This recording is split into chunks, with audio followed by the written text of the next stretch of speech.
Bonjour, vous écoutez Décrassage, le podcast sport de l'Indépendant. Temps additionnel, 5 minutes maxi. Ce week-end, on jouait la 9e journée de Ligue 1 Uber Eats. Une journée avec des surprises et des confirmations. En ouverture vendredi soir, le Racing Club de Lens continue sa route avec sa 5e victoire de la saison, en l'emportant 2-0 face à Reims et en occupant désormais seul le fauteuil de dauphin de Paris. Les joueurs du PSG se sont inclinés au Roazhon Park dimanche en début d'après-midi. C'est la surprise de cette journée, avec pourtant la grosse équipe titulaire. Paris a encaissé 2 buts qui font très mal, un à la 45e minute de la première mi-temps et le second dès le retour des vestiaires.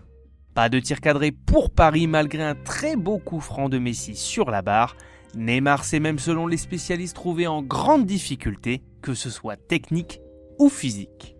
Autre beau résultat de la journée, ce sont les surprenants joueurs d'Angers qui s'imposent 3-2 à la 93e minute et se positionnent désormais en 4e position du classement de Ligue 1. Du côté du stade Pierre-Mauroy de Lille, le LOSC recevait l'OM orphelin de son boss, disparu le matin même. Les Marseillais totalement dépassés sur l'ensemble du match se sont inclinés 2-0 sur un doublé de Jonathan David. Une addition qui aurait pu être bien plus lourde, l'OM s'incline pour la 2e fois consécutive. Le système Sampaoli aurait-il montré ses limites ? On termine par le derby du Rhône avec Saint-Etienne, lanterne rouge de Ligue 1, qui recevait un Lyon du milieu de classement. Bien que les Lyonnais aient ouvert le score par Oussem Aouar, les Stéphanois ont égalisé à la 95e par un pénalty transformé par Wabi Kazri, un nul qui n'arrange ni Saint-Étienne ni les Gaunes. On le disait, ce week-end sport a aussi été marqué par la disparition dimanche matin de Bernard Tapie. Tour à tour chanteur, entrepreneur à succès, animateur télé, homme politique et comédien.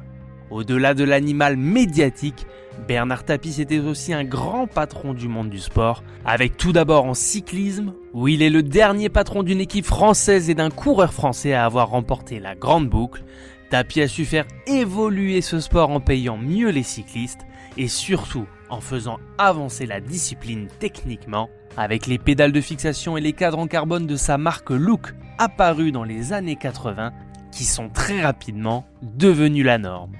Mais Bernard Tapie, c'était surtout l'OM qu'il rachète en 1986 pour un franc symbolique. À l'époque, la place forte du football français, c'est Bordeaux, et Tapie veut en devenir le taulier à la place de Claude Bèze.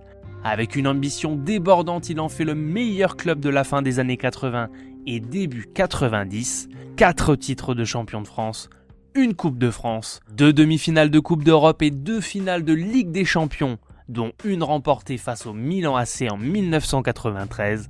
Ce dimanche, le monde du sport lui a rendu hommage et notamment les Marseillais, pour qui il restera à jamais le boss. C'était Décrassage, le podcast sport de l'Indépendant. Rendez-vous lundi prochain pour un nouveau tour de l'actualité sportive. Bonne journée à tous.